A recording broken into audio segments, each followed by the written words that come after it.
Black woman.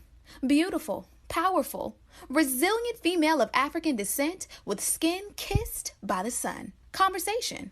A talk, especially an informal one between two or more people in which news and ideas are exchanged. We love being black women. Black women are ambitious. Black women are confident. Black women are diligent. We are tenacious. We walk out of our houses put together. We are many shades and personalities of fabulous. But we as black women don't talk about our dilemmas, current events, and what's going on every day that affects us. So, we created this podcast as a way to laugh together, cry together, and have an open conversation about life as black women. Oh, that's deep. Black Women Conversations.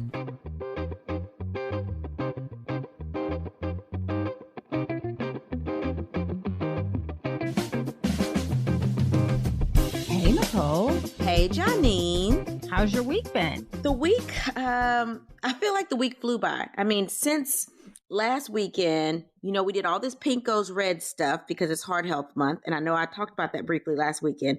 I feel like this week has been a big old blur. I spent time with Harrison, which is always good. I had a couple of meetings, but other than that, there's nothing that alarmingly happened this week. Oh, I had my first meeting as an auditor for the American College of OBGYN's board of directors. So, I'm the nominee right now, but I'll be sworn in May as the young physician at large to the national board. So I'm excited about that. That was my first meeting to audit. But other than that, there's not really too much that's been going on. Ma'am, you just skipped over something that's so big and you're like, oh, other than that huge thing that I'm doing, there's not much going on. I get sworn in May. Like, what? Let's give some more information about this. So you are elect, right? So we will announce this officially. Like, people will know when I'm sworn in, because it is a big deal. So the American College of OBGYNs is an organization that basically governs all OBGYNs across the nation. And there are two young physicians, meaning we're under age 40 or we've been practicing for less than 10 years. And that doesn't include your training, because if you include our training, then it obviously is a bajillion years. But either or, you have to meet criteria either or. And obviously I'm not 40. So I met criteria. So I'm one of the two young physicians at large to the National Board of Directors. So that term is a 3-year term to that board, which I'm really excited about. That is so exciting. It is exciting. It is definitely exciting. And it's funny because you get to hear about all the issues that OBGYNs deal with, whether that's issues with licensing or whether that's issues that we're taking to the House and lobbying on behalf of. So it's a really important role. I'm really excited about it. And trust me, I will let you guys know when I'm officially sworn in May.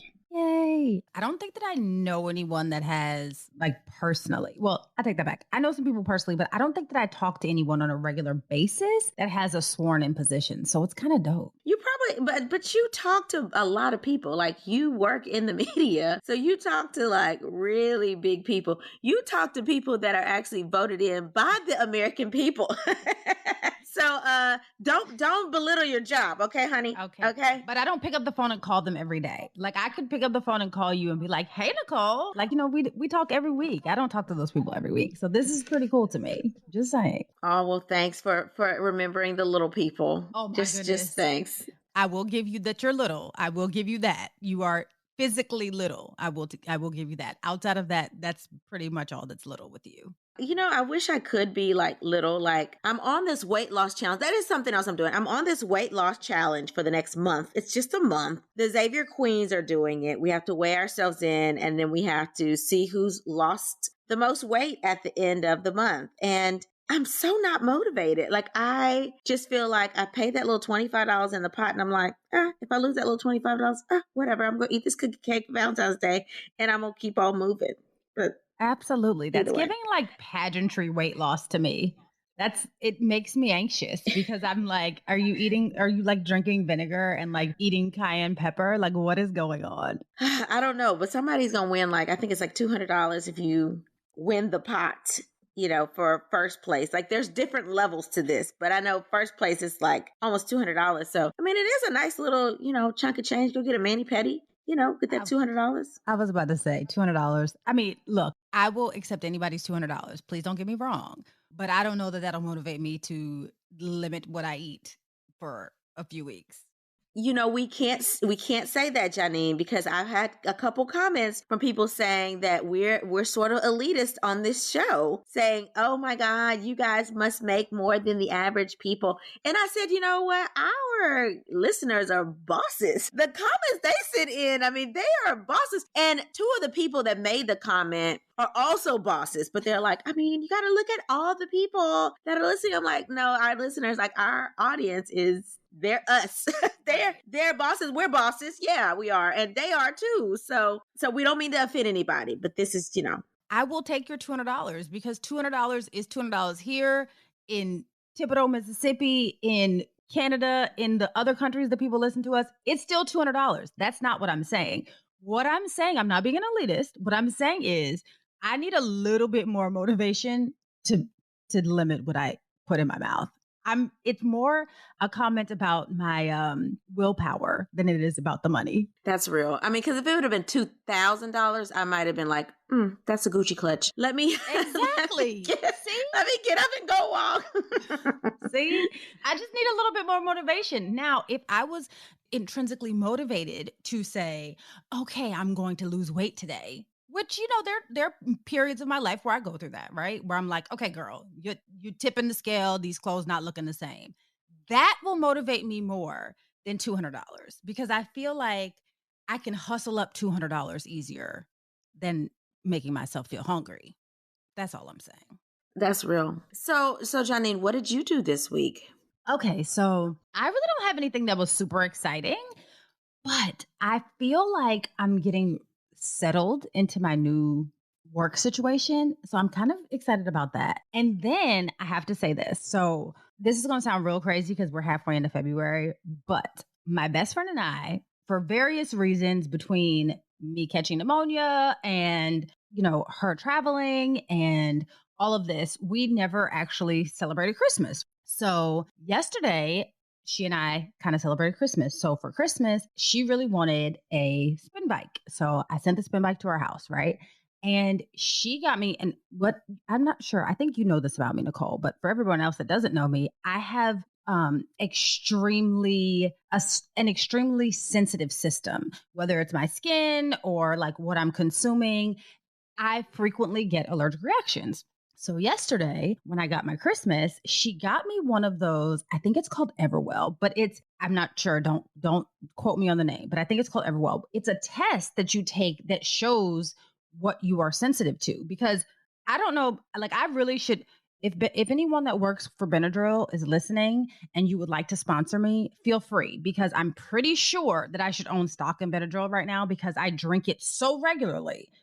Just because on any given day, I'll have like a hive here, or like I'll break out in a rash here, and it's really inexplicable. Like I don't really know why it happens. It just, there you go. Now I'm having an allergic reaction. So she wanted me to be able to figure out why I was having these allergic reactions, and she got me a test. And so I get to do it at home and figure out what I'm sensitive to. So I'm really excited to do the test. So that was like the highlight of my week. I do know exactly what test you're talking about, and I'm glad that she actually bought it. But I'm sitting here thinking, man, y'all are like buying each other real good gifts. She's saying, golly, me and my best friends don't do, listen, we don't do that. Well, I might send you a couple $100.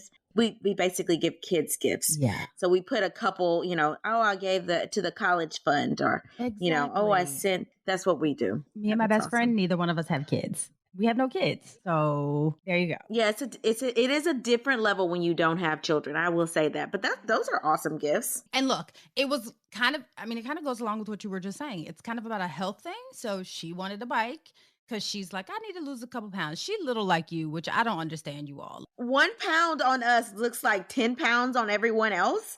So if you're closer to the ground, no, seriously, like somebody else weighing 140, they're like slim. Me weighing 140, I'm thick. Okay. So don't, you cannot compare the two. Okay. Height means a lot. It means a hell of a lot, actually. When you get to 160 something like me, then we can have a conversation about you needing to lose weight. Okay. Girl, bye. I mean, Janine, you're like model size. I'm 4'11". I wish. I need like 5 more inches for model size. 5 more inches I need for model size. Oh my God. I'm only 5'10". Model size is like 6 feet plus. No, you only have to be 5'7" to be considered a model, 5'7" and up. Where? Please show me. And plus, Nicole, you know good and well, I am way too hippie to be anybody's model.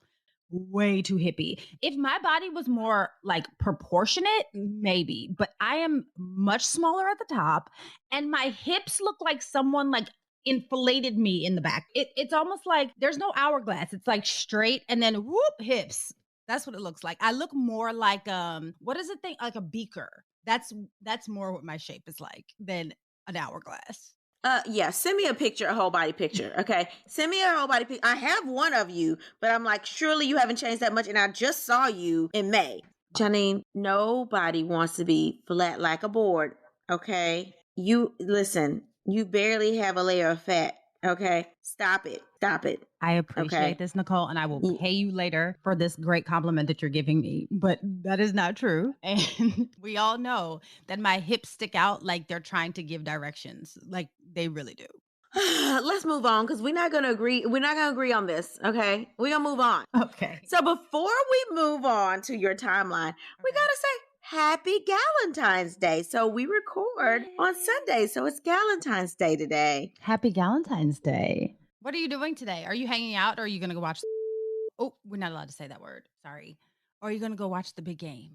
I am going to be, so my husband is in town. If you guys hadn't listened to the last couple episodes, you might have missed it. But my husband works in Birmingham and we live in Houston. So every weekend he flies back and forth. So he's here this weekend. We sort of semi-celebrated Valentine's Day yesterday. He will be flying back. He'll leave the house around noon. So I will basically have a quick bite to eat with him. And then I have a conference call at 1. And then I will be sort of chilling out and celebrating Valentine's Day tonight. So that's what I plan to do. I didn't even think about it. I'm like, oh no, you're not going to be together for Valentine's Day. But that's cute. Like, I love it. You all have it all planned out. It's so adorable. Girl, listen, James and I have been together now for 8-9 years total. It's sort of like, here's these flowers I got delivered. Oh, thank you, baby. Here you go. This cookie cake and this Godiva, chocolate liqueur. Oh, thanks, boo. I mean, and moving on, I made steak and potatoes last night with crab on the side. Yeah, we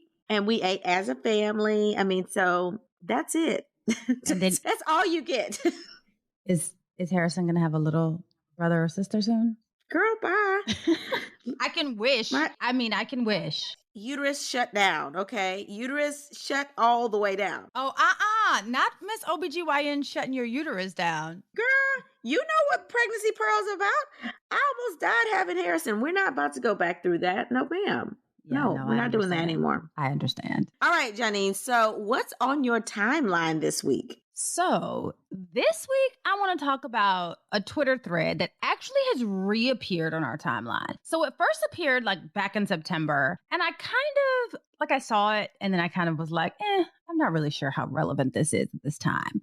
But since tomorrow is Valentine's Day, I figured that it would be more relevant right now. So let me start off by saying that it is from the handle Dub Quoted, and he goes by Certified Man, and he has a little trademark sign next to it. So we're going to refer to him as Certified Man.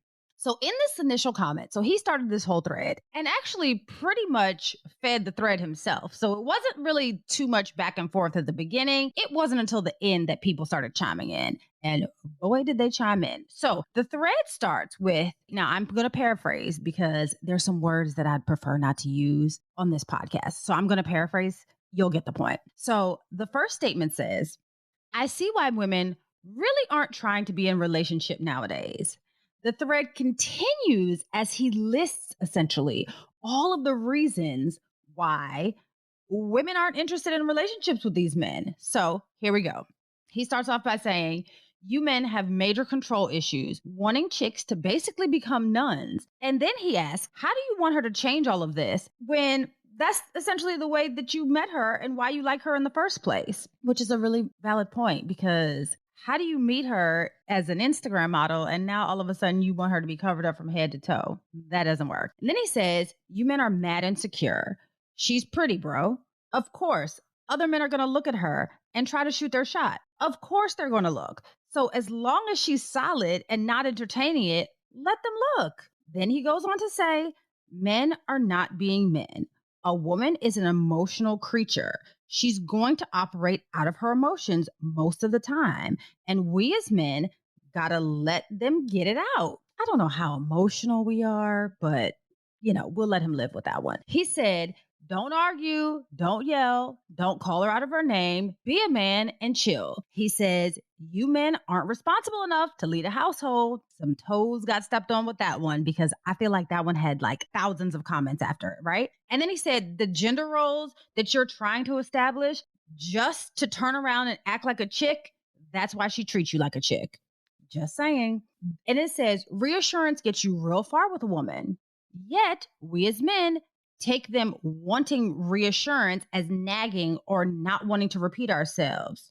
Nah, son, have a little patience with the diamond that you're trying to create. I don't know about them creating the diamond, but I get his point. Communication saves the nation. Just because she's mad at the moment doesn't mean that you stop trying to talk it out. Don't argue with her while she's pissed. Give her time and then talk it out. Pretty good advice there to me. And then he says, learn her do's and don'ts, learn her triggers, then to relate to her, even though you are not a woman. Try to understand where or why things are the way that they are and help yourself. Essentially, he's saying, like, figure her out. It'll help you in the long run. You're not trying to appease her. You're trying to figure it out so it makes your life easier. He says, women also don't read minds. If you have a problem, speak on it to her and her only. Now, this is a big one to me. Not her, not your mama, not your sister, not your cousin, not your brother, none of it. Keep your business at home. Women hate when you talk outside of the relationship because it feels like you're being disloyal. That's a huge one for me. You all do not remain loyal when you're on bad terms. You all would rather cheat than fix the problems at home.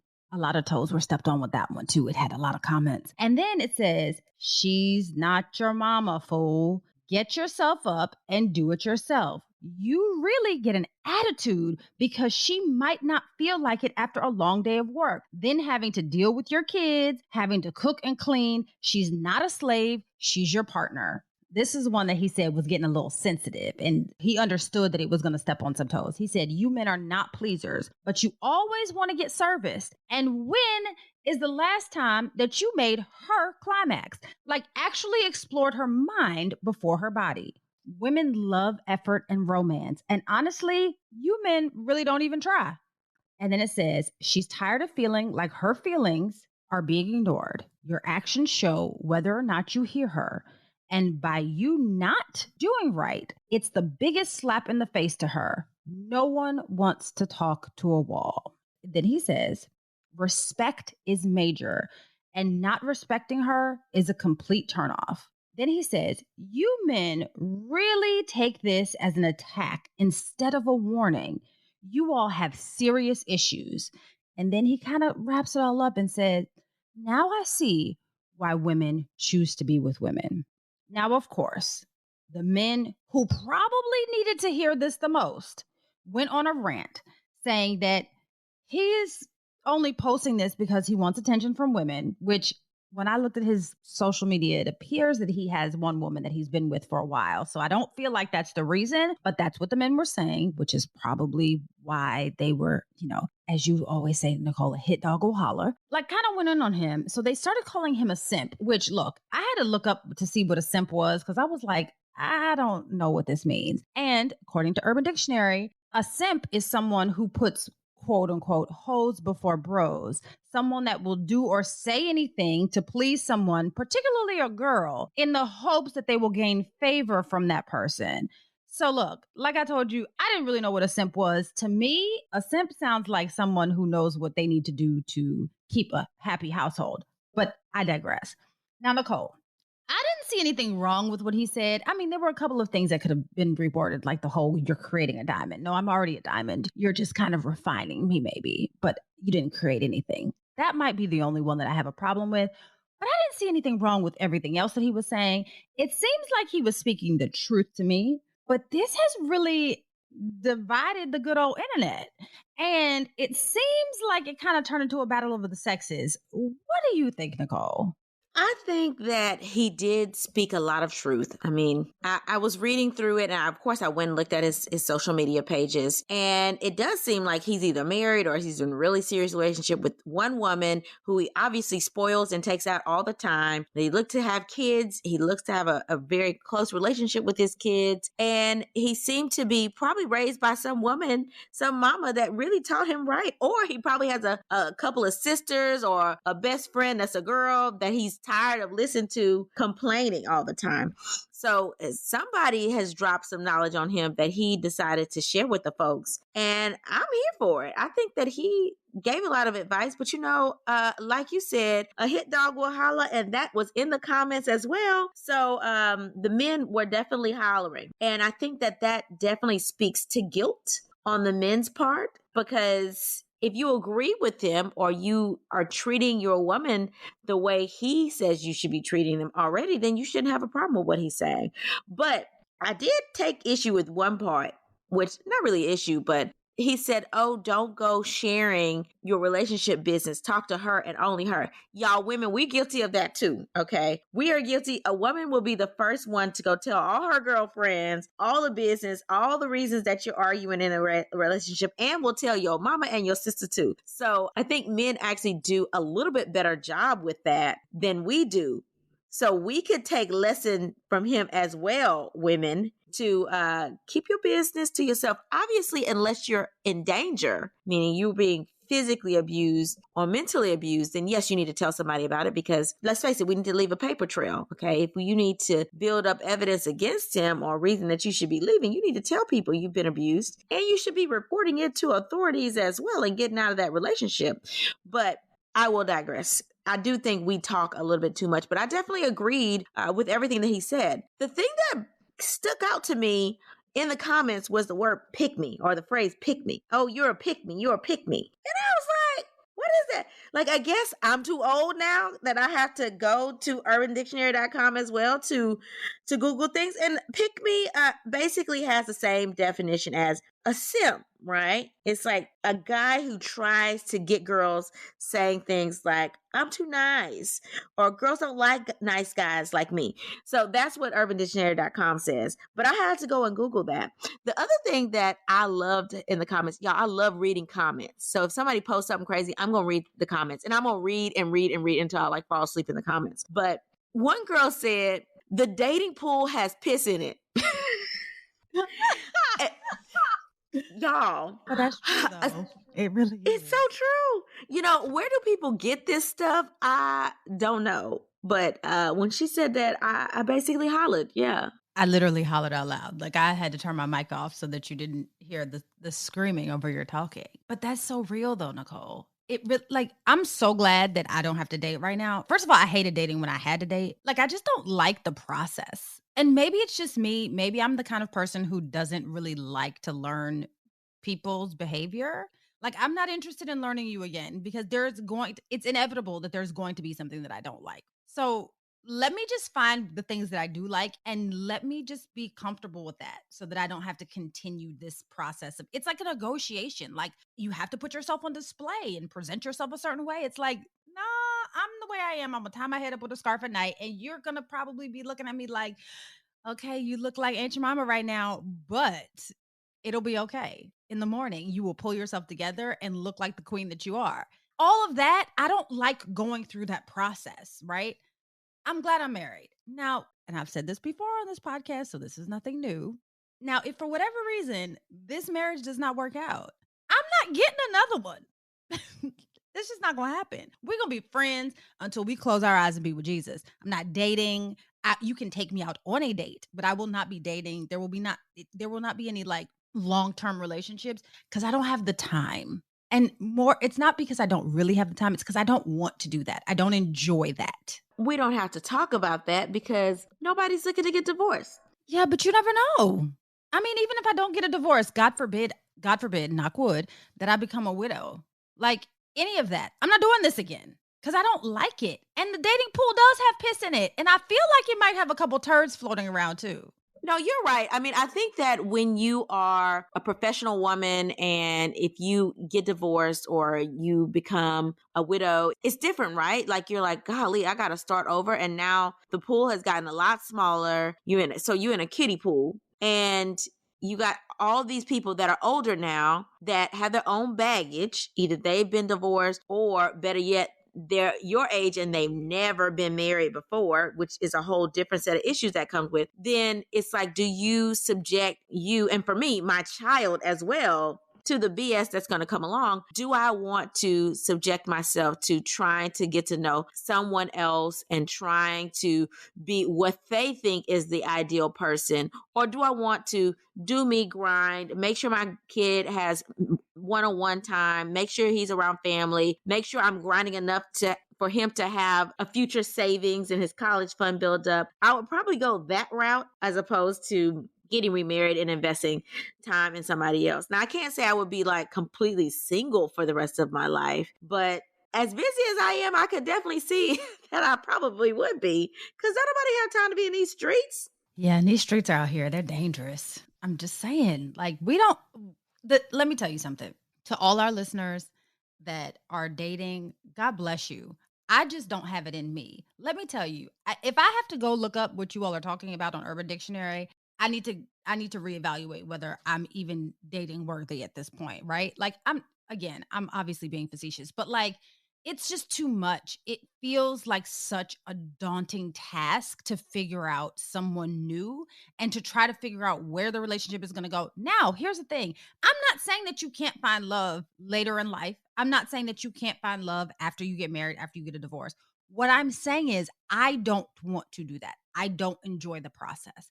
For all of those who do, God bless you. I didn't enjoy the process when I was going through it before. It's just not my thing. I like to let's chill and be homies and let's be friends and then we can figure out what's happening from there. Like that's the kind of situation that I was on. Now, when you're chilling and being homies and friends at this age, most times there's an ulterior motive and you have to figure all of that out and undo the baggage and climb out of the hole. Like that's just way too much for me.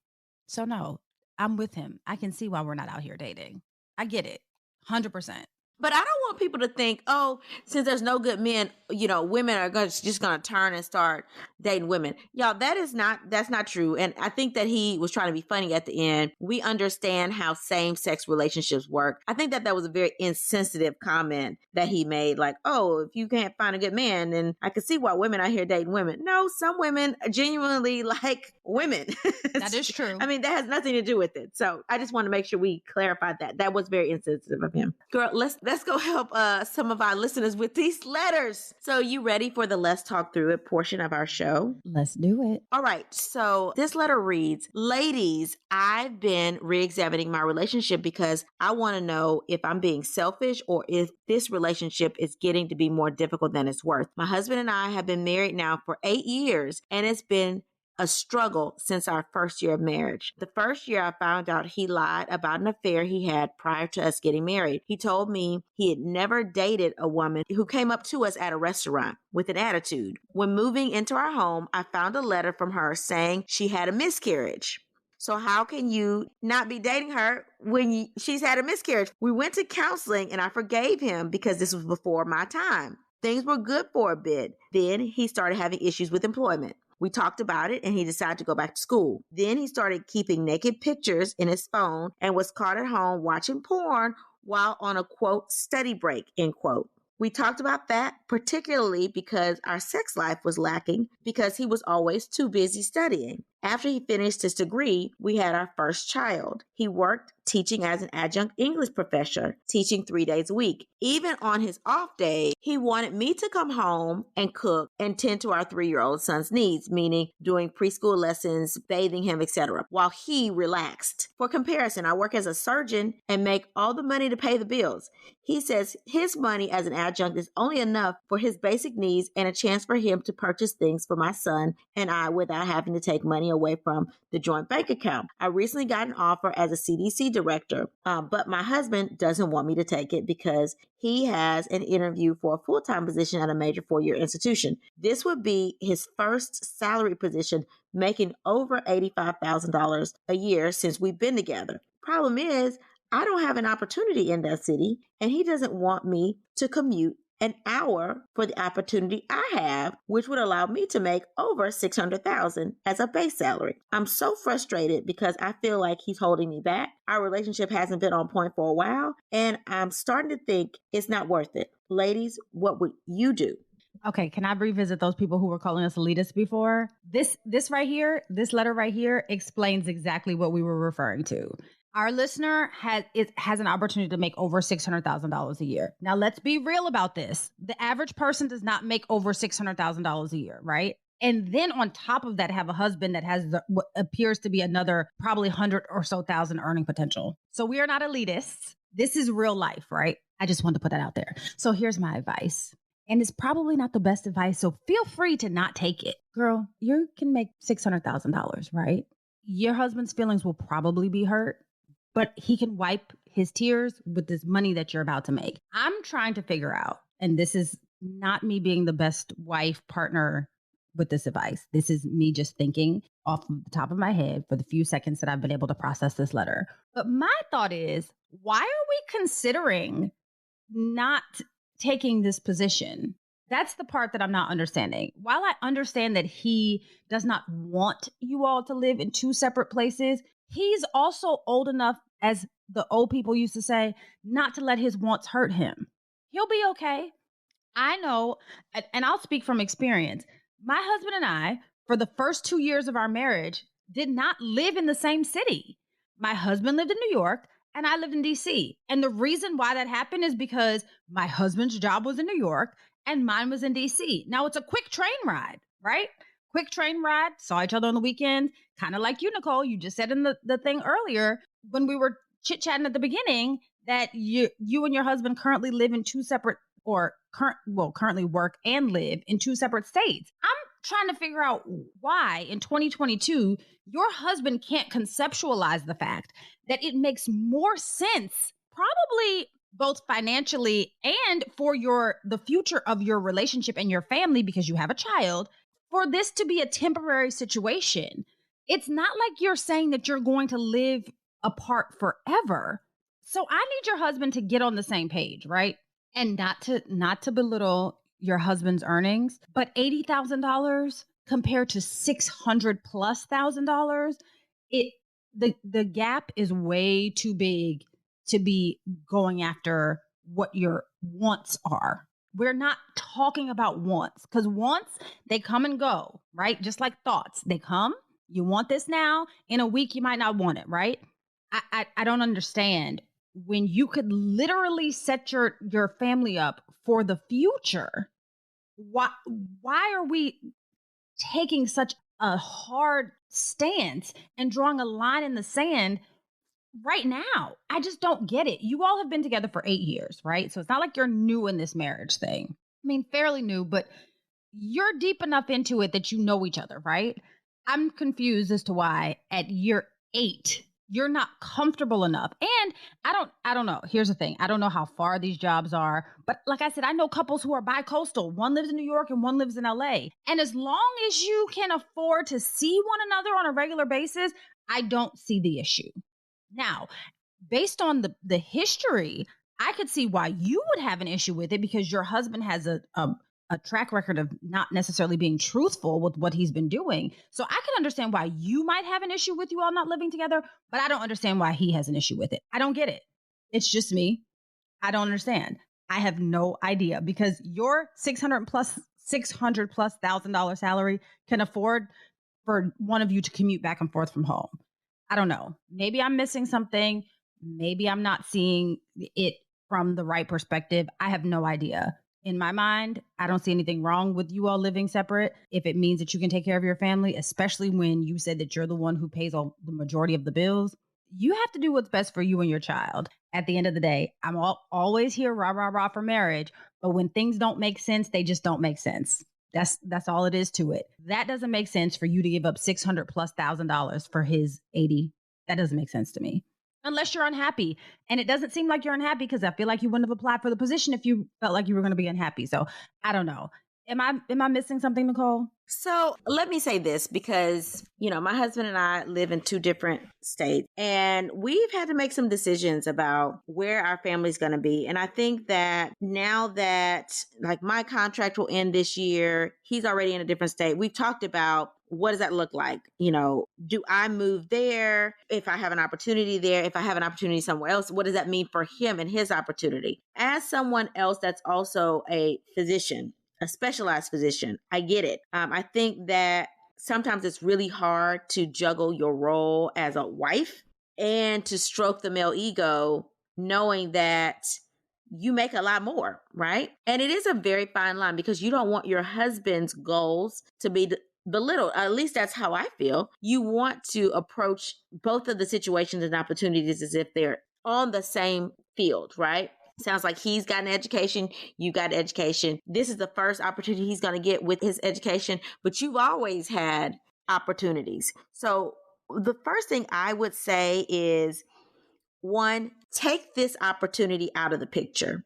Right. Let's take the job out of the picture because it sounds like there's a lot going on. He was dishonest before you got married. He wants you to basically be superwoman, even though he's not really working full time. It sounds like this man may be a little bit selfish. And I would address that. I wouldn't even talk about the jobs. I would talk about what are your expectations of me? Okay. And what's realistic for me and what's not. Hey, it's not realistic for me to work every day and for you to work 3 days a week and for you to not help out at home. So let's set a schedule like, hey, are you willing to help me at home? Like I'm willing to help at home. Or are you willing to be honest? Like, let's deal with those core issues first. Okay. Because it says here that he is interviewing for this job. Okay. He interviewed for the full position. He didn't even have the position yet. So let's not jump to conclusion, but I would say, okay, if you get this job, what does this look like for you?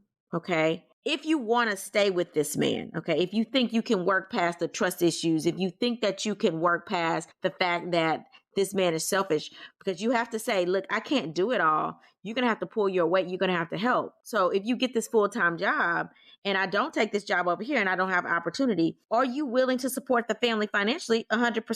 If those gender roles are there at, 85,000 is what she said, that's a decent salary depending on where you live in the country. And I don't really know where she lives in the country, but depending on, well, I do know because she said she got a position for the CDC. And I'm assuming that's somewhere around where the CDC headquarters would be. Okay. So I would assume you're in the South. Okay. So if that's an hour commute that he doesn't want you to do, which is nothing, I could be commuting in Houston for an hour. and so that's not considered a commute to me. But if he doesn't want you to commute for that job, is he okay with downsizing your lifestyle to support the household? Because I would say, listen, if I don't have a job here, you have to be okay picking up the slack. And that may mean putting your kid in private school versus public school, paying all the fees for that, making sure that you're living in a house that he can afford to buy. And also, if you got other bills, if you both have student loans and things like that, making sure he's actually willing to take up the slack and pay that too. And if he's willing to do that, then hey, maybe you need to take a little break if you want to. But if you say, I'm not willing to downsize my own lifestyle for that, then you have to say, listen, what I'm not going to do is go somewhere I don't have an opportunity. So either you are going to be willing to commute the hour because I'm a surgeon, I'm going to be on call, I have to be within a certain distance from the hospital, or we're going to have to figure out an arrangement to separate so you can see this child. So you take it one way or another. And if he looks at it from that standpoint, the easiest thing to do would probably be for him to commute. Now, if he doesn't get the job, that's a whole different situation. Now you don't have to address that situation, but then you're still back to ground zero in terms of, do you trust this man? Does this man respect you enough to pick up the slack when you're not at home? Is he a partner, or does he expect for you to be a maid and at his beck and call at all times? You got to go back to those core issues to decide whether it's worth it. And let me tell you, I have dealt with this. I have dealt with this in terms of battling the salary difference. And if you have someone that loves and respects you, it's almost like they should be more worried, as you should, about what you bring into the household and how that's going to affect your overall family. Not, I make this and you make that, or you make that and he makes that. It should be what's at the best interest for our child and our household. Okay. I would go from attack it from that standpoint, but you have to decide if he's really not willing to flex, are you going to be the person that flexes this time, which can mean that your household is much different. Your lifestyle is different. The things that your child is going to be involved in is different. The school that your child goes to is going to be different. Okay. Those are conversations you have got to have before he makes a decision to take that job, if he gets offered it, or you make a decision to take that job with the CDC. Nicole, I couldn't even get to the gender roles. Like, I couldn't get past, because it seems so logical and cut and dry to me, right? $600,000 can take care of all three of them, plus some, right? $85,000, a potential of $85,000. It's good money. Don't get me wrong. I'm not diminishing what that is, right? $85,000 can take care of the three of them as well. But $85,000 is not going to take care of the three of them the same way $600,000+ is, right? Like, let's put this in perspective. That's 1.2 in 2 years. And in order to get to that with the $85,000 salary, how many years are we working, right? And how much are we actually saving? How much? What is the difference of what will be afforded to our family? I can't even get to the gender roles or the cheating for real. Like, I can't get to that point, because the concept of, I don't want you to go somewhere to make this kind of money with no real logical reason other than what you want. I couldn't get past how irrational that seems. Again, I'm not saying that I'm going to give great advice, because I feel like this is probably terrible marital advice, but I'm not here for it. Like, I can't even get to the fact that he on his days off doesn't want to cook and help and all of that. I can't get to that. I can't get to the fact that he is proven himself to be not trustworthy.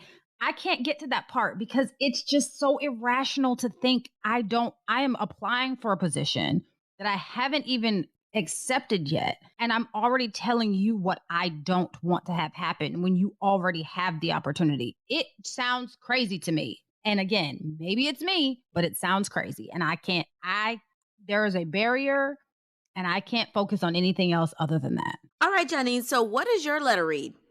Okay, mine's an interesting one. So this one says, "Hi, ladies. I'm frustrated with my fiance. We've been together for 10 years, engaged for 2. He's a great man, a great provider, but doesn't listen, and it seems we are growing apart.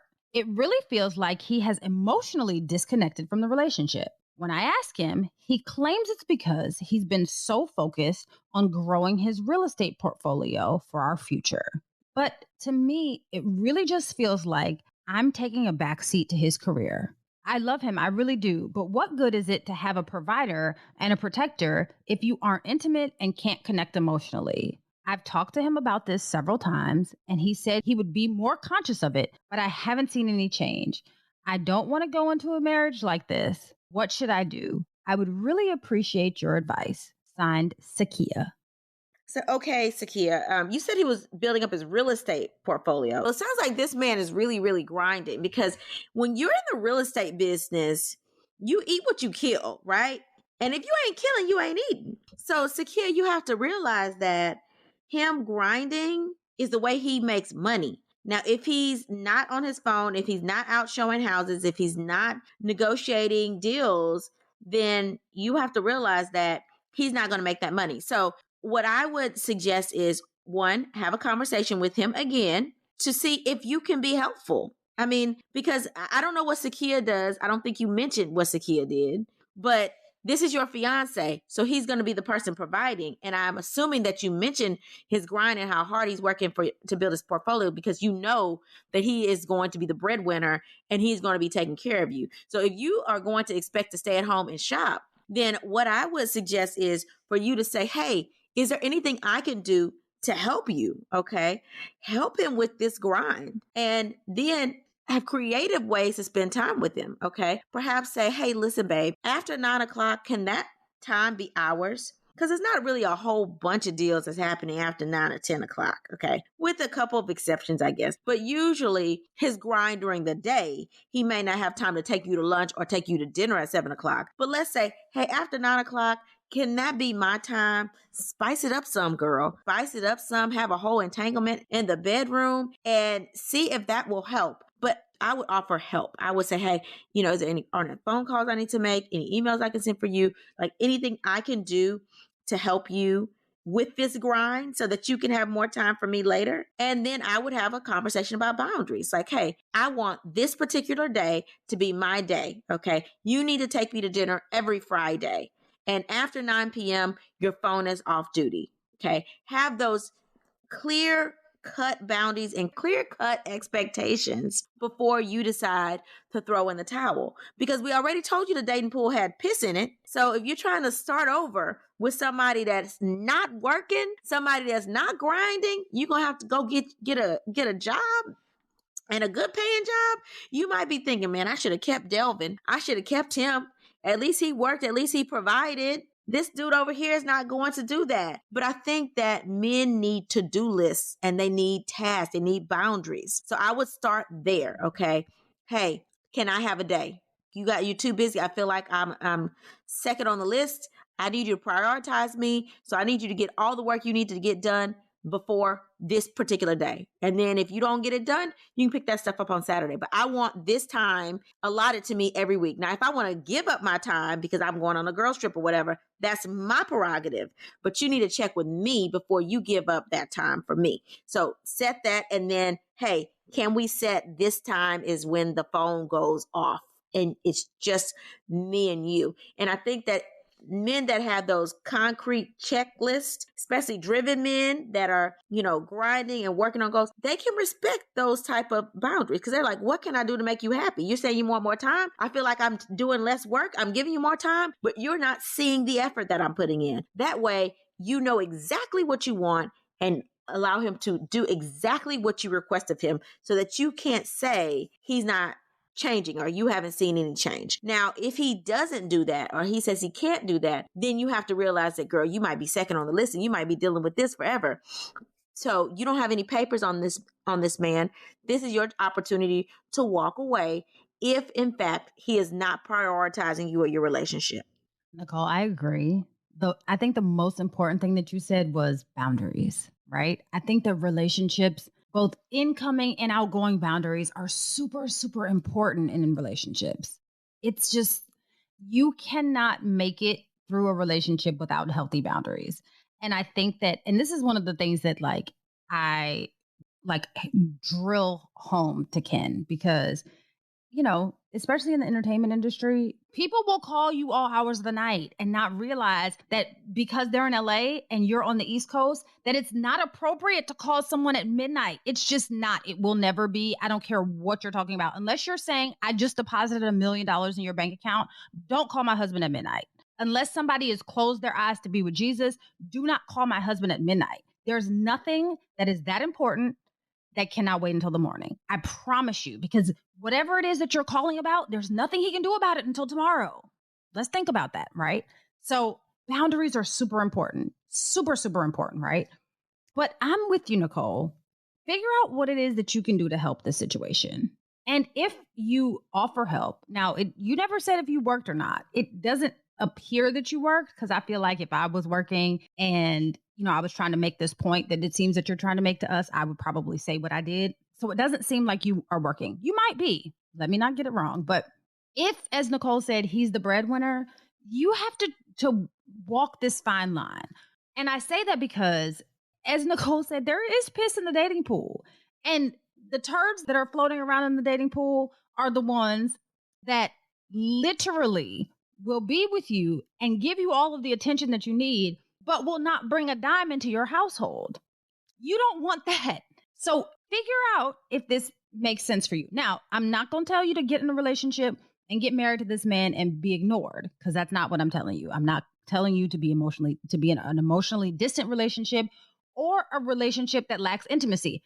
I'm not saying that. But what I am saying is those things are things that can be worked on. Getting someone to a point where they are motivated to hustle and earn and provide for a family, getting them off the sofa from playing video games to that point is almost impossible, right? So you don't want to have to fight that battle. So really think about what's more important to you. Now, again, I'm not telling you to sit in a relationship and be ignored. I am saying that you should fix these things before you get married. But, girl, this problem that you're having, I think, and this is just from my perspective, I think that this is a good problem to have rather than having a fiance who doesn't make any money, who's not able to provide for you. It sounds like he really is just on his grind and his hustle right now. Now, there's also a fine line between someone who's on their grind and hustle and someone who is a workaholic.